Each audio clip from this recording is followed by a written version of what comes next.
देख रहे हैं विराट न्यूज सत्य के साथ।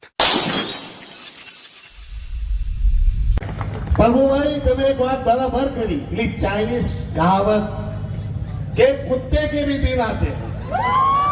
સાલું સાચું આપણા પ્રદેશમાં કૂતરાના દિવસો ચાલ્યા છે।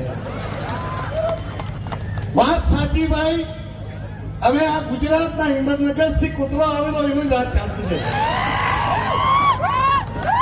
કહેવતમાં કોઈ ખામી नहीं हुए कि कुत्ते के भी दिन आते हैं, पर कुत्ते को पता होना चाहिए कि जिस दिन तेरा बाप शेर आ जाएगा, कुत्ता तेरा क्या हाल होगा। મારા માટે તો મેં કહું કે ભલે હું અંતિમ ઉંમરમાં મોટો હોઈશ, પણ અનંતભાઈ અને ચેતરભાઈ જેવા લોકો જ્યારે મંચ પર હોય અને એમને વચમાં બેસવાનું મળે એ મારું સૌભાગ્ય છે। ત્યારે આ મંચ પર મારા માટે તો હંમેશા મારા ભાઈ સમાન રહ્યા આનંદભાઈ। એમને હું પહેલાથી જ એક ક્રાંતિકારી નેતા તરીકે અને મારા આઈડિયલ તરીકે ફોલો કરતો આવ્યો છું। તેવા મંચ પર આનંદભાઈ ચેતરભાઈને મળવાની ઘણી મને ઈચ્છા હતી। ઘણા સમયથી હું એમને મળવા માંગતો હતો। ઘણી વાર એમની વાતો સાંભળી મને લાગતું હતું કે એક દિવસ આ યુવાનને પણ મળવું જોઈએ, કેમ કે એની પણ વિચારસરણી, એની પણ વિચારધારા આપણા જેવી જ છે। આજે મને પણ એમના સાથે મંચ પર બેસવા પડ્યા। એવા ચેતરભાઈ વસાવાજી, મોહનભાઈનો એમ કહેવાય કે શિષ્ય, જેમ કૃષ્ણનો શિષ્ય હતો અર્જુન, તેવો જ શિષ્ય છે આપણા પ્રભુભાઈ ટોકિયાજી, અને બીજો શિષ્ય છે ઉમેશ પટેલ। તો મારા મિત્ર, સાથી મિત્ર, મારા ગુરુ મિત્ર પ્રભુભાઈ ટોકિયાજી, તેમજ અહીં ઉપસ્થિત મીડિયાગણ, આદિવાસી સમાજના મારા ભાઈઓ, બહેનો, માતાઓ અને અન્ય સમાજથી પણ મને સાંભળી રહેલા મારા ભાઈ બહેનો અને દેશની યુવા ધડકન કહી શકાય એવા ધડકન સમાન મારા યુવા સાથીઓ, અમારા દમણમાં તો જ્યારે મૂર્તિ લગાવવાની હતી, દમણનું પ્રશાસન દોડાદોડ કરવા લાગ્યું કે મૂર્તિ નહીં લગાવવાની। અમે કીધું કે મૂર્તિ લગાવશું, લગાવીને જઈશું, તમારે જે તોડવું હોય તે તોડી લો। અમે જરી ઉપર બિરસા મુંડાજીની મૂર્તિ લગાવી દીધી, તેનું નામકરણ કરી દીધું અને આ જ અધિકારીઓ કાલે પગે પડતા પડતા દોડતા આવેલા ફોટા પડાવવા। કેમ તેમના બાપે ઉપરથી કીધું કે જાઓ 7 દિવસ સુધી તમારે કાર્યક્રમ કરવાના છે। તો એ લોકો દોડાદોડ કરીને ફોટા પડાવવા આવી ગયા। અરે તમે નક્કી નહીં કરતા, તમે પ્રશાસનમાં બેસેલા અધિકારી નક્કી કરશો કે અમારા પ્રદેશમાં, અમારા ગામમાં કોની મૂર્તિ લગાવવાની અને કોની પૂજા કરવાની। અમે તમને પૂછીને લગાવશું, શું તમને પૂછીને અમે પૂજા કરશું? તો ભૂલી જજો ભાઈ, અમે તમને પૂછીને કોઈ મૂર્તિ લગાવવાના નથી ને તમને પૂછીને કોઈ પૂજા કરવાના નથી। આ અમારો પ્રદેશ છે ને અમારા ભગવાનની મૂર્તિ લગાવી, અમારા નેતાઓની મૂર્તિ લગાવી અમે ત્યાં કરશું, તમે નહીં। હું એક ચોક્કસપણે કહું કે પરિસ્થિતિઓ બદલાઈ હશે, સમય બદલાયો હશે, પણ આજે પણ આપણા લોકો સાથે અત્યાચાર અને અન્યાય તો થઈ રહ્યો છે। આપણા ઉપર જુલમ તો થઈ જ રહ્યો છે। પહેલે ગોરા કરતા હતા ને હવે ભૂરા કરી રહ્યા છે। એટલે કહીએ કે बिरसा जी लड़िया था गोरों से, हम लड़ रहे हैं प्रशासन में बैठे चोरों से। अरे અત્યાચાર પણ કેવા કેવા, તેમાં સૌથી વધારે અત્યાચાર આપણા આદિવાસી ભાઈ બહેનો ઉપર થયા છે। મારા મિત્ર પ્રભુભાઈ કહી ગયા, એસએસ બોયા સાહેબે આત્મહત્યા કરી, શા માટે કરી? એક જિગ્નેશ કાછિયા, જિગ્નેશભાઈ પટેલ આત્મહત્યા કરી, શા માટે કરી? અરે બિચારી પેલી આદિવાસીની દીકરી બસ કંડક્ટરમાં કામ કરતી હતી, તેને આત્મહત્યા કરવા પડી। આટલું નાની ઉંમરમાં એક ને એક દીકરી આત્મહત્યા કરી ગઈ, શા માટે? અરે પેલો દયા ફળિયામાં જયંતિભાઈ બરફ ભૂલી ગયા તમે? બિચારો ગરીબ પોતાનું ઘર બચાવવા માટે પોતાના ઉપર કેરોસીન લગાવીને સળગી ગયો। કોના કારણે? અને આ પ્રશાસનની નિર્દયતા। આનંદભાઈ, શરમ આવે? એ લોકોને શરમ નહીં આવે? કે માણસ સળગી ગયો તો પણ તેનું ઘર બચાવ્યું નહીં, તોડી જ નાખ્યું. આજે પણ આ જ રીતે તમને કહું, દીવમાં કલ્પનાબેન જાદવ કરીને છે એક આદિવાસી, એમનું ઘર તોડવા માટે પ્રશાસન એડી ચોટીનું જોર લગાવીને બેઠું છે. પેલી બેન લેટરો લખીને પ્રશાસનમાં કહે છે કે આ ઘર તૂટી જાય તો અમારી આત્મહત્યા કરવી પડશે. લીગલ ઘર, પ્લાન પાસ, પણ કેમ કે ત્યાં આ ગુજરાતથી જે કાકો આવેલો તેના મિત્રને ત્યાં ટેન્ટ હાઉસ બનાવવાનો છે, તેમને ધંધો કરવાનો છે. એટલે પેલી આદિવાસી બહેનનું ઘર ખાલી કરાવે. ઘર ખાલી નહીં કર્યું તો તેમના ભાઈઓને નોકરીથી કાઢી મુકાયા. આટલો અત્યાચાર આજે પણ આપણા પર થઈ રહ્યો છે. આપણે ભૂલી ગયા આપણા આદિવાસી સમાજના મસીહા જન્નત મોહનભાઈ ડેલકરે શા માટે આત્મહત્યા કરવી પડી? અરે બિચારાએ આપણા પ્રદેશમાં પણ મોત નહીં મળ્યું. એને વિશ્વાસ હતો કે અહીંયા મરીશ તો અહીંયા મને ન્યાય પણ નહીં મળે. તેમણે મહારાષ્ટ્ર જવું પડ્યું અને ત્યાં આત્મહત્યા કરી. FIR માં નામ આવ્યું અને આ માણસ, બેશરમ માણસ, FIR માં નામ હોવા છતાં માણસ કડક અસ્ત્રી મારીને પાછો ફરે આદિવાસીના મસીહા બનીને. ને શરમ આવે દાદરાનગર હવેલીના એ નેતાઓને, જેમણે મોહનભાઈએ સરપંચ અને જિલ્લા પંચાયત અને નગરપાલિકાના કાઉન્સિલર બનાવ્યા, તેઓ તે આ કાકાના પગમાં વાંકા વળીને તેને પગના અંગૂઠાઓને તળવાઓ ચાટી રહ્યા છે. શરમ છે આવા નેતાઓને. અરે મહામહિમ રાષ્ટ્રપતિજી આવેલા, એમના મંચ પર આદિવાસીઓના નેતા, મોટા નેતા, નગરપાલિકાના કાઉન્સિલર, આપણા બધાના સન્માનને પણ કહી શકાય.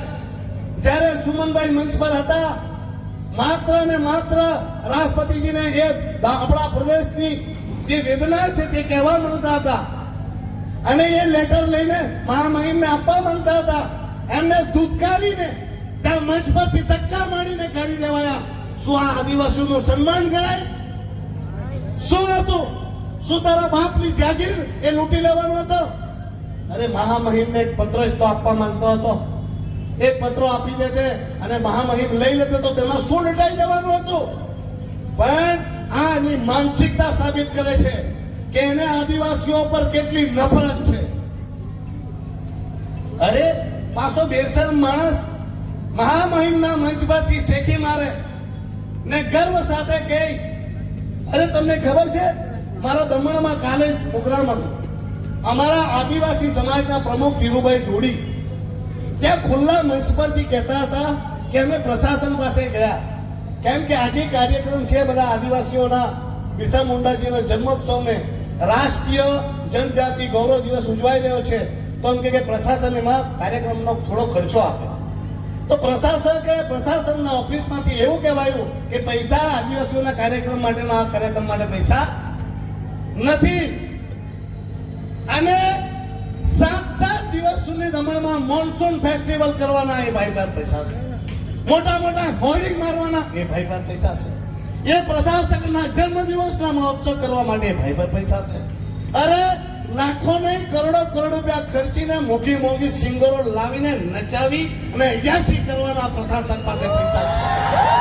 પણ આદિવાસીઓના સંસ્કૃતિને બચાવવા માટે, આદિવાસીઓની હિત અને અધિકારોની રક્ષા માટેના કાર્યક્રમ કરવા માટે આ પ્રશાસક પાસે પૈસા નથી. આનાથી વધારે દુર્ભાગ્યપૂર્ણ વાત બીજી કહી હોઈ શકે. અને પાછો મંચ પર બેસીને મહામહિમની સામે શેખીઓ મારે કે મેં આદિવાસી વિકાસ માટે આ કર્યું છે, મેં તે કર્યું છે. અરે ભાઈ તે શું કર્યું? આટલા બધા આદિવાસીઓ લોકો શા માટે મરી ગયા? શા માટે તારા નામની FIR લખાઈ ગયા? અરે આપણો તારપા ફેસ્ટિવલ આ ભાઈ બંધ કરી નાખ્યો. તેના પણ એના પાસે પૈસા નથી. અને વાત કરે આદિવાસીઓની હક અને અધિકાર અને એમની સંસ્કૃતિ બચાવવાની, પાછો મંચ પર બેસીને અને કોઈ બી VIP આવે તો પહેલા આદિવાસી વાલી પેન્ટિંગ જે છે તે જ આપે. પાછો જે બી અહીંયા દાદરાનગર હવેલીમાં આવે તો આપણા તારપા વાળાને ત્યાં ગણી લીધે. આદિવાસી સંસ્કૃતિઓના ઢોંગ કરવાના, નાટક કરવાના, અને જ્યારે આદિવાસીઓના હક અને અધિકારની વાત આવે ત્યારે ભાઈએ ખેલ કરી જવાના. અરે મને તો ખરેખર દુઃખ થાય. મને બધા એમ કે તમે ઉમેશભાઈ દેખાયા નહીં. અરે તમને દુઃખ સાથે કહેવા પડે. દમણ દીવમાં એકમાત્ર સાંસદ હું, અને આ પ્રોટોકોલ કે કોઈ બી વીઆઈપી આવે તો સાંસદને ત્યાં રાખવા પડે. અરે મેં લેટરો લખ્યા, બધું જ કર્યું, પણ મને ત્યાં ના રિસીવ ઉપર ઉભો રાખવામાં આવ્યો, ના સાથે મંચ પર રાખવામાં આવ્યો, ના મને રાષ્ટ્રપતિજીના ડિનરમાં રાખવામાં આવ્યો. મંચ પરથી કહું છું. કેમ કે લાસ્ટ ટાઈમ બી મને અનંતભાઈ છેતરભાઈ મને બોલાવેલો નહીં, પણ મેં ત્યાં ઉપરાષ્ટ્રપતિજીને ત્યાં લેટર લખેલા કે ભાઈ આ મને બોલાવશે નહીં, એટલે મારા પ્રોટોકોલ પ્રમાણે મને તમારે સાથે રાખજો કાર્યક્રમમાં. તો મને સાથે રખાયો ને મેં 3 જ મિનિટમાં ઉપરાષ્ટ્રપતિજીને બરાબર સમજાવી દીધું. એવો સમજાવ્યો કે આ બધાને લઈ ગયો ત્યાં દિલ્હી. દમણના, દીવના, દાદરાનગર હવેલીના સરપંચ, જિલ્લા પંચાયત, નગરપાલિકા પ્રમુખો, કાઉન્સિલર બધા પહોંચી ગયા. મસ્ત તૈયાર થઈને પાવડર લગાવી ગયા. પણ દીકરાઓ એમનો બાપ ઉયવણથી પહેલા ઉપરાષ્ટ્રપતિજીની ઘરે પહોંચી ગયા. એટલે એની જે મનસા આવતી હતી મેં સફર પર પડવાની લીધી. એટલે આ વખતે એને શું કર્યું કે આ વખતે એને મારું નામ જ કાપી નાખ્યું. દીકરા તો એ કાપે પણ તારો બાપ તો દિલ્હી જાય. તો એ કાકા જેટલા ધૂમ ધડાકા કરવાના હોય તેટલા કરી લેજે, પણ તારો બાપ તો પાર્લામેન્ટમાં બી બોલશે અને રાષ્ટ્રપતિજીના ઘરે બી જશે, તારી તમામ ફોન કરીને આવશે. એટલે મને એમ થતું કે હું લાલુભાઈ છે કે પગે પડું, એ તો પગે નહીં પડાવે.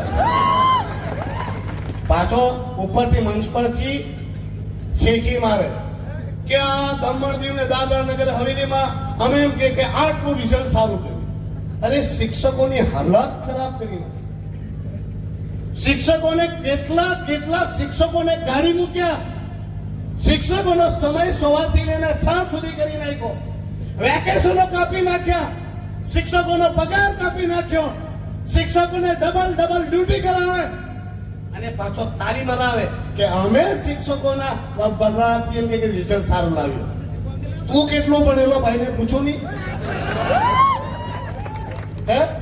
એ તો ઉપરભાઈ મોદીજી ને અમિતભાઈ છે તેની માયાથી તું દીકરા પ્રશાસક બનેલો, બાકી તુને તો અમારા પટ્ટાવાળો નહીં બનાવે. સમજી ગયા? એ પ્રશાસક પ્રફુલ્લ પટેલ, તું કાન ખોલીને સાંભળી લે. આ જે પદ પર બેઠો છે એ ખાલી ને ખાલી તારી કોઈ મહેનત નથી. આ તો મોદીજી અને અમિતભાઈની મહેરબાની છે કે તું આ પદ પર બેઠો છે. બાકી દીકરા ચૂંટાઈને જોજે. આ 2 વાર ચૂંટાયેલા છે, પૂછો ચૂંટાવાથી કેમ થાય. જે દાડે ચૂંટાશે તે દાડે ગર્વથી છાતી ફેલાવીને ફરજે.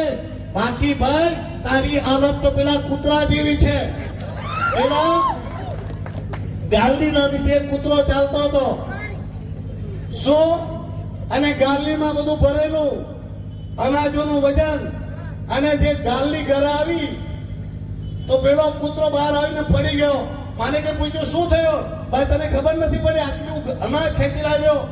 એ કહ્યું કે ગધેડા તું તો આ ગાલડીના નીચે છાયા ચાલ્યો. આ 2 બળદ છે જે વજન ગાલતા હતા.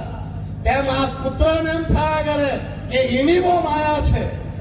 પણ તારી હાલત તો ભાઈ કૂતરા જેટલી છે. ને કોઈ કૂતરો ગમે તેટલું વાઘનું ચામડું પહેરી લે તે કૂતરો વાઘ નથી થતો. એટલું યાદ રાખજે દીકરા. આ ઉમેશ પટેલ પણ છે તે એટલું તું યાદ રાખજે કે જે દિવસે દિલ્હીમાં જે 2 કર્નલ જે લોકોએ તારા માથા પર હાથ મૂકેલો છે ત્યાં ચટાઈ ગયો. એટલે દીકરા તારા ટાટિયા ખેંચતા આ 2 મારા વાઘ આવેલા છે, એમના જ એક હાથમાં ટાટિયો આપીશ. એ ખેંચતા તું હિંમત કરી લીધા હે ભાઈ. તમે આજે લીધી જજો જાય તો. બાકી આદિવાસી સમાજને ખાલી એક જ પ્રેરણા આપવા માંગુ છું આ બિરસા મુંડાજીથી. બિરસા મુંડાજીએ એક જ સૂત્ર મને સૌથી વધારે ગમ્યું કે તું સંગઠિત થાવ. શું થાવ? સંગઠિત થાવ. અને એમણે પણ આપણે બધાને સમાજને સંગઠિત કરી ને અંગ્રેજો સામે લડાઈ લડીને આપણે હક અને અધિકાર માટે એમણે પોતાની બલિ આપીને આજે ભગવાન બની ગયા. આપણે સમય છે કે આપણે તમામ આદિવાસીઓ એક થવાનું અને તમામ લોકોએ ભેગા થવાનું. મને ઘણા કહે છે કે ઉમેશભાઈ હજુ પ્રફુલભાઈ ગયો નથી, પણ હું કહું છું કે હું તો લડાઈ લડી રહ્યો છું. પણ આપણા ચૂંટાયેલા સરપંચ, જિલ્લા પંચાયત, નગરપાલિકા અને કાઉન્સિલરો આના ખોળામાં બેસીને હું ત્યાં દિલ્હીમાં બોલું ને લખીને આપી આવે કે ભાઈ પ્રફુલભાઈ તો બહુ સારું કામ કરે, આ તો બહુ તમને જરૂરી છે, તો સાંસદ ત્યાં ખોટો પડે. એટલે આ વખતે તમે ચૂંટણી આવવાની છે, કમર કસી લેજો અને પ્રફુલ પટેલ સાથે જેટલા ફોટામાં દેખાય તે ચૂંટણીમાંથી સાફ કરી નાખજો. બાકી સમયનો ઇંતજાર કરજો. હું તમારો જ ભાઈ છું, તમારો જ દીકરો છું. પહેલા પણ જ્યારે તમારા પ્રદેશમાં કઈ થયું છે ત્યારે હું આવ્યો છું ને આવતો રહીશ. અરે હું કોઈ તોપ નથી મારતો. જ્યારે અમારા વડીલ, મારા ગુરુ જનનાયક મોહનભાઈ ડેલકરજી હતા ત્યારે અમારા પ્રદેશમાં કઈ થતું તો અમે મોહનભાઈના દરબારમાં બેસતા ને મોહનભાઈ અમારા હક અને અધિકાર માટે લડવા આવતા. અને એમનું ઋણ અમારા પ્રદેશ ઉપર છે અને એ ઋણ ઉતારવા માટે હું તમારા પ્રદેશમાં આવું છું અને હું આવતો રહીશ જ્યાં સુધી મારા શરીરમાં શ્વાસ ચાલશે, મારા લોહીનો એક એક ટીપું જ્યાં સુધી શરીરમાં રહેશે ત્યાં સુધી તમારા બધાના હક અને અધિકારની લડાઈ લડવા માટે હું આવતો રહીશ. ગભરાતા નહીં. આ કાકાને વાકો તો વારવાનો જ છે અને એને હિંમતનગર આપણે મોકલીને જપશું. थोड़ा दिवसों से चाइनीज कहावत है भाई कि हर कुत्ते का दिन आता है, अब कुत्ते का दिन भी है तो परमात्मा परमेश्वर थोड़ा दिन इनका दिया हुआ है तो चिंता नहीं है. पर आ अधिकारियों ने कहवा मांगू छो कि आप लोग कान खुल के सुन लो. ये काका तो जाएगा पर तुम्हारा क्या होगा वो तुम लोग जान लेना. आज तो तुम लोग नाच रहे हो तुम्हारे बाप के दम से, पर तुम्हारा बाप का दिन भी भर चुका है और उसका पाप भी भर चुका है. अब तुम्हारी बारी आएगी तब तुम्हें कौन बचाएगा उतना याद जरूर रखना. इस मंच पर मुझे समय दिया, આટલા મોટા વ્યક્તિઓની વચમાં બેસવાનું સ્થાન આપ્યું, મારું સન્માન કર્યું તે બદલ આદિવાસી સમાજનો, પ્રભુભાઈનો, એમની ટીમનો હું ખૂબ જ ઋણી છું, આભારી છું. તમે પણ આટલી મોટી સંખ્યામાં आप देख रहे हैं विराट न्यूज सत्य के साथ.